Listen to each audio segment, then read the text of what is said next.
August 29th, 2022, Tampa, Florida. Deputies walk into this townhouse, and what they find? 2 children shot while sleeping in their bunk bed.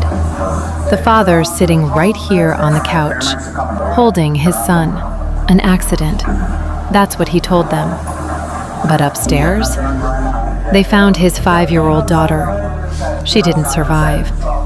And the more investigators looked at that scene, the harder it was to call this an accident. Stay with me. This is Theblackcasetv. Here's where it stops adding up. He said the gun accidentally discharged while he was removing the magazine.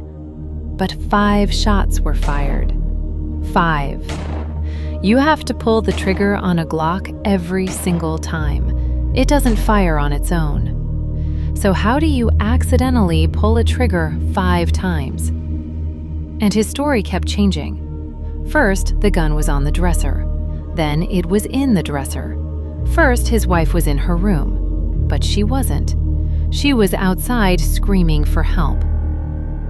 Then investigators tested that gun, and they found something that didn't match his story at all. Because it wasn't just his DNA on that trigger. His 8-year-old son's DNA was there too. So now the question isn't, was it an accident? The question is, who pulled the trigger?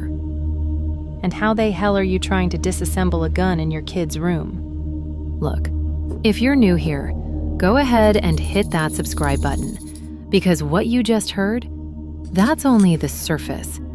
This case gets messier the deeper we go. And drop your theories in the comments. I need to know what you think. All right, let's break this down from the beginning. Jermaine Bass and Shirley Bass.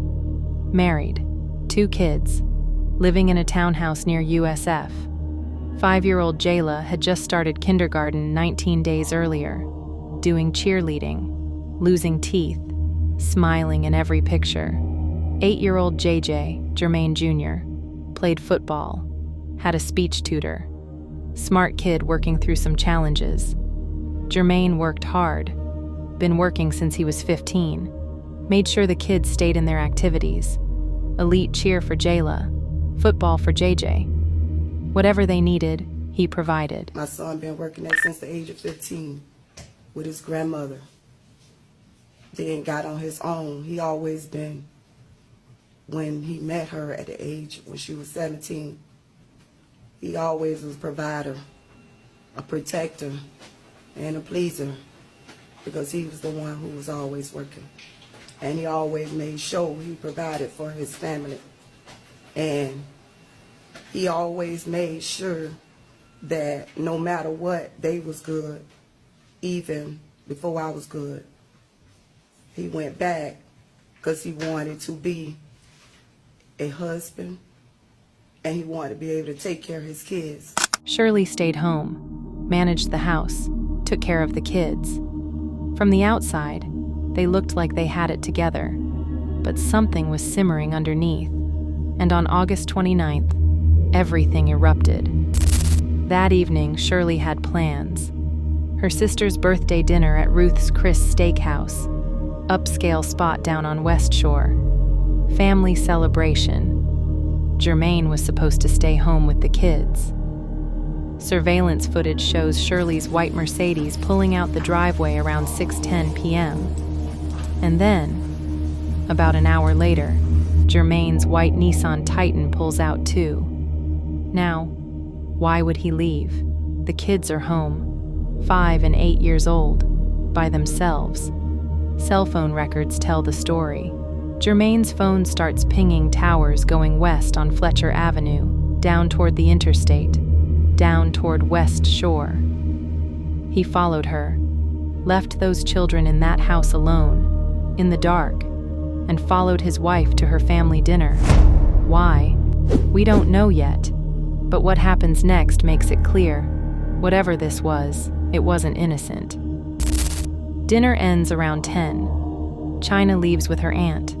She's driving Shirley's Mercedes like she always does.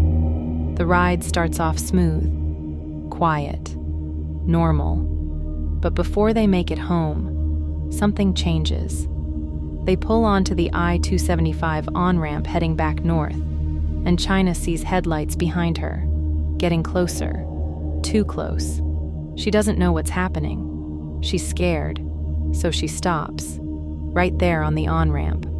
The truck pulls around her, stops in front, door opens, and Jermaine Bass steps out. Here's what China told the court. It was when we saw her, husband get out the car, on the entryway. Okay, prior to him getting out of the car, you were driving. Did you notice anything about any driver behind you? Yeah, when we first left the restaurant, Yes. There was the white truck, tailgating us. Okay, when you said tailgating, meaning he was very close to you? The truck Yeah. was very close to you? Did it concern you? Yeah, because I didn't know who that was. Did it feel aggressive? Yes. Objection, speculation, overruled. I'm sorry, you can answer that. Did it feel aggressive? Yes. Okay. And as the car was tailgating you, what did you do? Were you getting concerned? Yes, I was like, what was that? Who was that behind us? And I just thought it was some crazy random guy because I wasn't sure at the time until I saw him get out the car. Okay, so you didn't recognize his car at that point? No. Okay. And you said, so you left Bruce Chris, so you would, to get on the interstate, you would turn right and head down towards the interstate? Yes. And that's when the car was following you in that manner? Yes. All right. And then as you turn onto the entrance ramp onto the interstate, what happened? We were a distance of about 2.5 cars, but it was no cars in front of us. And then I stopped to keep my distance because I wasn't sure what was going on. He stopped traffic and then got out the car and went over to my side because he probably thought she was driving, but it was me. And Okay, he wait, asked, let's slow down a second, okay? Yeah. So he was tailgating you, you pull onto that entrance ramp. How does he get in front of you? What happens? he goes in front of us, around us, and then stops, because it was only one lane to get up the entrance ramp. Okay. And so he goes around you all and stops the truck. Correct. And you said you didn't get too close. Yes. Because at that time, did you know who was in that truck? No. Okay. And what did you see happen after you stopped the car, the Mercedes, and who got out of that truck? It was Jermaine. Okay. And what did Jermaine do when he got out of that truck? He went to the car, the driver's side, which was my side, and he was asking a few questions to her. Okay. And do you recall what he said to her? Yeah, he just asked was she drunk and why does she have me driving? Jeremy arrives home first. Shortly after, at 10:19 p.m., Shirley pulls into the driveway. 8 minutes later, shots are fired. The call to 911 comes in around 10:33 p.m., but it's not Shirley. It's a neighbor, Daquan Evans. Now here's what Daquan Evans recalled from that night, as he told the court. And I heard 4 or 5 shots. All right. Where were you when you heard those shots? In my house, in my room. All right. And you described 4 or 5. Is that how many you thought you heard? Yeah. All right. What did you do upon hearing those shots? Back at home, I'm used to hearing those type of things going on, so I just reacted and made sure I was good in the house and just really stayed there until I heard, something else from my Ring camera. And I just went downstairs and ran into a lady. How long after you heard these shots did you hear this or see this lady? On my Ring camera, probably next 5 to 10 minutes. All right. Could it have been quicker than that or longer than that? Do you know? No, I don't know. All right. What did you do upon seeing this lady? I went downstairs and she asked for help, basically for me to call, the officers. She asked for the address, and that's what I did. All right. And were you in fact the person who called 911? Yes, sir. All right. And it was your phone she was on during that conversation? Yes, sir. All right. How did she appear to you? Shocked. She was lost the words a little bit. Daquan makes the call, but he hands the phone to Shirley. And what you hear on that recording, it's chaos. 911, do you need police, fire, or medical? Hey, how you doing? It's an emergency out there. It's some gunshots in my neighborhood. Okay, let's 13915, abandoned Heritage Club Drive, Tampa, Florida. This is a house, a home, or apartment? An apartment. I heard outside How many shots did you hear? I heard a couple, but a lady downstairs said something bad is happening. I don't know. I just heard gunshots. I did. Okay, do you know what area it's coming from? Like, is it coming from 137, 42nd, any specific area? No, just in the neighborhood. Okay. How long ago did you hear Just like 2 minutes ago. them? Okay. Now, after you heard the shot, did you see or hear anything else suspicious? Somebody screaming, a car that sped off really quickly, anything like that? Oh, yeah, she out here right now. Okay. Do you want to put her on the phone? Yeah. One down the hall. All right, I'm getting you on the phone. Ma'am. Ma'am. Stop yelling and talk to me. Who's got the gun? The operator keeps asking, "What happened?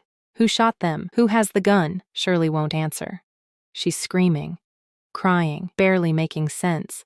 But listen close to what happens next. Okay, I have deputies on the way. Where is he shot at? Okay. Okay, the ambulance and cops are on the way. Where is he shot? Okay. Who shot him in the head? Who shot him in the head, ma'am? But here's what's strange. She only talks about her son. "My son is bleeding. My baby. Please hurry." Never mentions Jayla. Because at that moment, Shirley doesn't know her daughter is upstairs dying. 4 deputies arrive almost simultaneously. Body cams rolling. Guns drawn.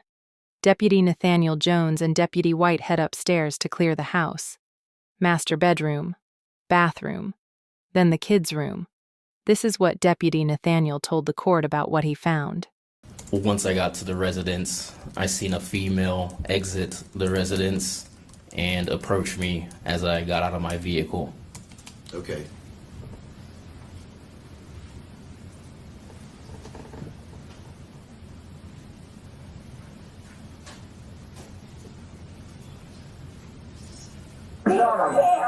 Who shot him? It was the gun. Did he shoot himself? No, he did not. The gun went off. I mean, my son. The ambulance is on the way. Well, can you Stay outside. hurry up? Stay outside. Sheriff's office. How many people are inside? Did you have any involvement with her? Yes. I had asked her, first she volunteered the information that her... Judge, he's just arriving on the scene. Yes, What was her, establish a predicate. yes. What was her demeanor at that time? What was her behavior like? She was frantic. Okay. And did she appear to be under an emotional stress of what had happened? Correct. Judge, I believe this would be considered an excited utterance. All right, go ahead. Okay. And so as you approached her, what was going on? She was telling me that her son had been shot. Okay. And what did you do when she said that? What did you do? I tried to get information as to who had shot her son and if the person who had shot her son was still within the area. Okay. And did she respond to you? She was very frantic, but she just kept saying, "My son, my son, my son." Okay. And did you go into the scene, into the apartment? I did. I made that decision once I realized I wasn't gonna get any additional information to try and clear the scene. All right. And were you one of the first ones into the apartment? That is correct. All right. And did you come with your guns drawn? That is correct. All right. What did you see when you went into the residence? As I entered the front door of the residence, I seen a gentleman, adult male, and a juvenile male sitting on the living room couch. Okay. Who all entered the residence with you at that time? Deputy White and myself were the first two to enter the residence. All right. After seeing that male holding his son, what did you do at that point?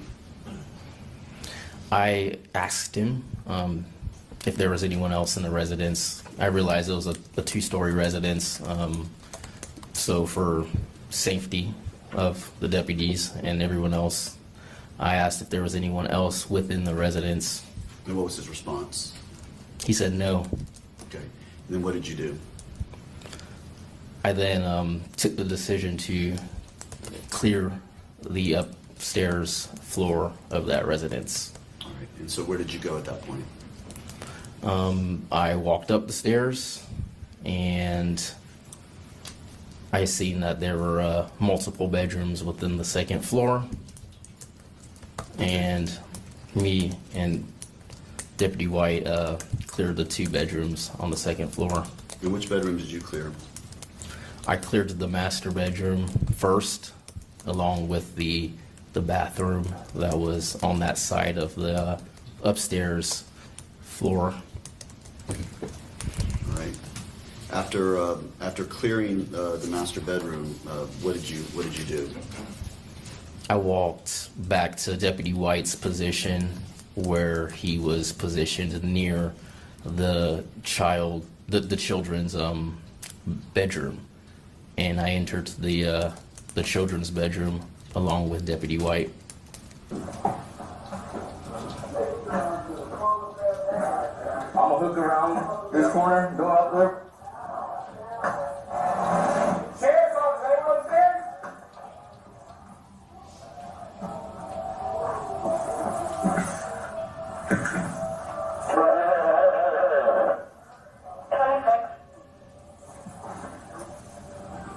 This is clear back here. Gunshot wound. All right. And what did you see in the children's bedroom? I seen bunk beds, and on the top bunk bed, we located a victim. All right. What was this victim? The juvenile female victim. Okay. So little girl. Yes, sir. And what was her condition that you saw when you first saw her? When I first saw her, she was laying on her side, facing towards the inward of the bedroom, and she had what appeared to myself to be a gunshot wound to the head. February 2025. The case goes to trial. Prosecution says premeditated murder. He followed his wife to dinner, came home angry, walked into that room and fired 5 shots into his kids' heads. Defense says accident, points to JJ's DNA on the gun, questions what wasn't tested. The jury deliberates 7 hours. Back to Florida, we want to take you now for the sentencing of Jermaine Bass. This is the bedtime murder case. The 32-year-old found guilty of murdering his beautiful 5-year-old daughter, Jayla, and wounding his 8-year-old son. On count 2, there's a 25-year min-man. Yes, sir. Yes, Your Honor. And on count 3, there's a 20-year minimum mandatory. I think it's the same, Judge. It's the same. Is it? I believe they're both 25 years. Discharged with great bodily harm. All right.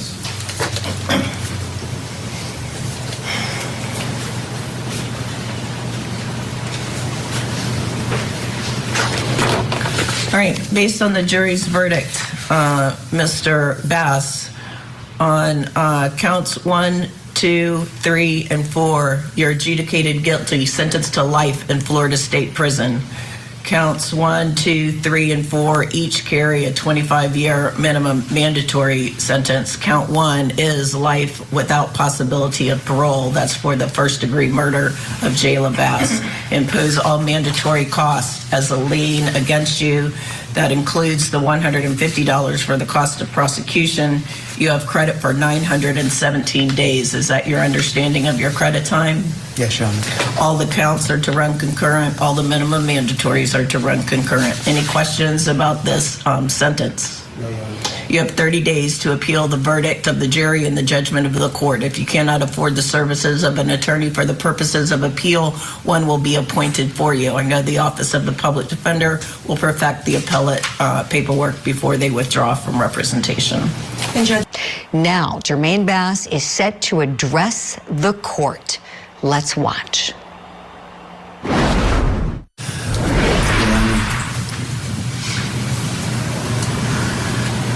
Growing up for me as a child, it's been tough. I was raised in a single parent home till about the age of 10 with my cousin that my mom adopted. And we had good times. We had some bad times. I've always gone to school. I've always had good grades. Like my mom stated, I've always worked.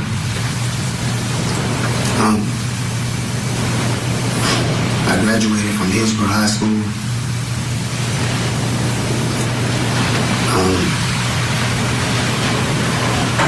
I'm a good person.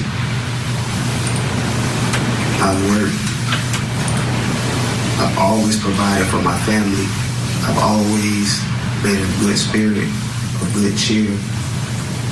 I was always the favorite cousin, the favorite brother, the one who was, some people may say, the privileged one.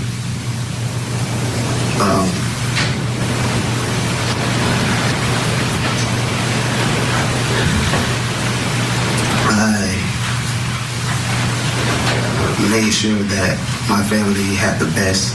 I always strive for the best. I moved my family out of Tampa to the Gibson area, a 2-story home, to provide for them, to make sure we had the best life in a nice subdivision. All those things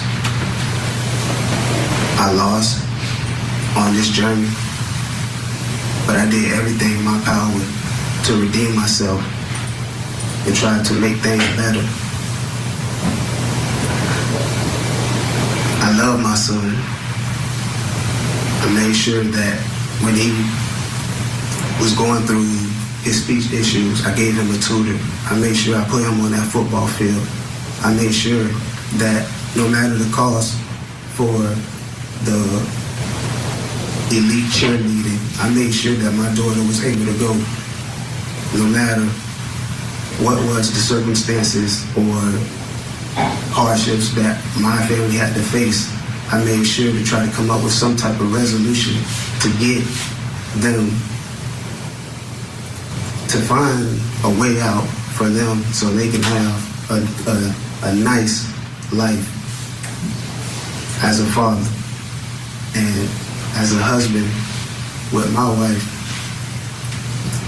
Since we were like high school sweethearts, and we've been together, and she will always be my one heart, one love, one mind. Regardless of the circumstances on how anyone feels or what they may accuse me of, I know the outcome. I just want to say, after hardship comes relief, and I hope that my family and her family, they find some type of peace. And I know that it may be difficult because the accident, but I hope that God guides them and give them strength as the same strength that He's given me, and the courage and the protection from all evil. And also,